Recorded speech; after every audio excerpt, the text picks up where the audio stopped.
ജനുവരി 9 ചൊവ്വാഴ്ച. മാർക്കോസ് 1:21 മുതൽ 28 വരെ വാക്യങ്ങൾ.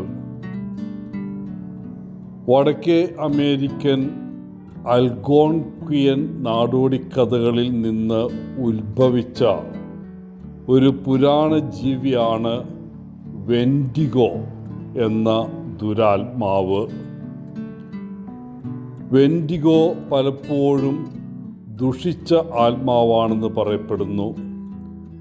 ചിലപ്പോൾ മനുഷ്യനെ പോലെയുള്ള സ്വഭാവ സവിശേഷതകളുള്ള ഒരു സൃഷ്ടിയായി ചിത്രീകരിക്കപ്പെടുന്നു.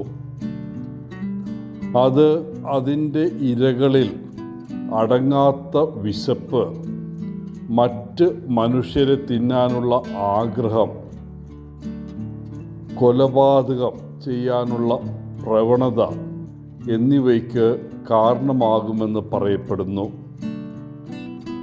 ആധുനിക മനോരോഗ ചികിത്സയിൽ വെൻഡിഗോ സൈക്കോസിസ് എന്നറിയപ്പെടുന്ന അസുഖം മനുഷ്യ മാംസത്തോടുള്ള തീവ്രമായ ആസക്തി, താൻ നരഭോജിയാകുമോ എന്ന ഭയം തുടങ്ങിയ ലക്ഷണങ്ങളാൽ പ്രകടമാണ്.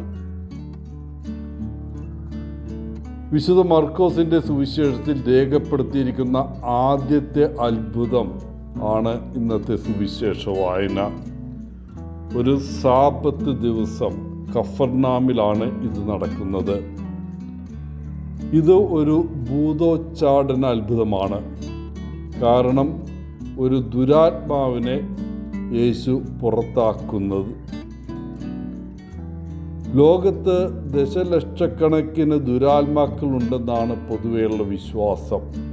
യേശുവിൻ്റെ കാലത്ത് ഈ ദുരാത്മാക്കൾക്ക് ആളുകളെ കൈവശപ്പെടുത്താനും ശാരീരികവും മാനസികവുമായ രോഗങ്ങൾ ഉണ്ടാക്കാനും കഴിയുമെന്ന് കരുതിയിരുന്നു.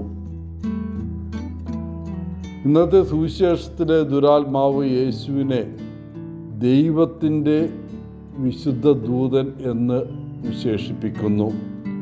ഇതിനർത്ഥം യേശു മിശിഹായാണെന്ന് അത് തിരിച്ചറിഞ്ഞു എന്നതാണ്. നന്മയും തിന്മയും തമ്മിലുള്ള മത്സരത്തിൻ്റെ ഉദാഹരണമാണ് ഈ അത്ഭുതം. തൻ്റെ വാക്കുകളുടെ അധികാരത്താൽ മനുഷ്യരിൽ നിന്ന് ഭൂതത്തെ ഓടിക്കാൻ തനിക്ക് കഴിഞ്ഞതിനാൽ ദുരാത്മാവിൻ്റെ മേൽ തനിക്ക് അധികാരമുണ്ടെന്ന് യേശു കാണിച്ചു. യേശുവിനെ ക്രിസ്തുവായി നാം യഥാർത്ഥത്തിൽ തിരിച്ചറിയുന്നുണ്ടോ? നമുക്ക് യേശുവിനെ വ്യക്തിപരമായി അറിയാമോ? അതോ യേശു സുവിശേഷത്തിലെ ഒരു കഥാപാത്രം മാത്രമാണോ? യേശു നമ്മുടെ ജീവിതത്തിൽ പ്രവർത്തിക്കുന്നുണ്ട് എന്ന് തീർച്ചയായിട്ടും ഇന്നത്തെ സുവിശേഷത്തെ ചിത്രീകരിച്ചിരിക്കുന്നത് പോലെ നാടകീയമായ രീതിയിൽ അല്ല എന്നും നാം അറിയുന്നു. നാം കാണുന്നില്ലെങ്കിലും യേശു നമ്മെ സുഖപ്പെടുത്തുന്നുണ്ട്. നമുക്ക് ആവശ്യമുള്ളതെല്ലാം നൽകി അനുഗ്രഹിക്കുകയും ചെയ്യുന്നു. പ്രിയപ്പെട്ടവരെ, ഇന്നത്തെ ഈ ദിവസം നമുക്ക് യേശുവിൻ്റെ സാന്നിധ്യം അനുഭവിക്കാൻ അവിടുന്ന് നമ്മോടൊപ്പമുണ്ട് എന്ന് ഉറച്ചു വിശ്വസിക്കാം. എല്ലാവർക്കും നല്ല ഒരു ദിനം ആശംസിച്ചുകൊണ്ട് സ്നേഹപൂർവം പോളച്ചൻ CSSR ഫ്രം കേരള.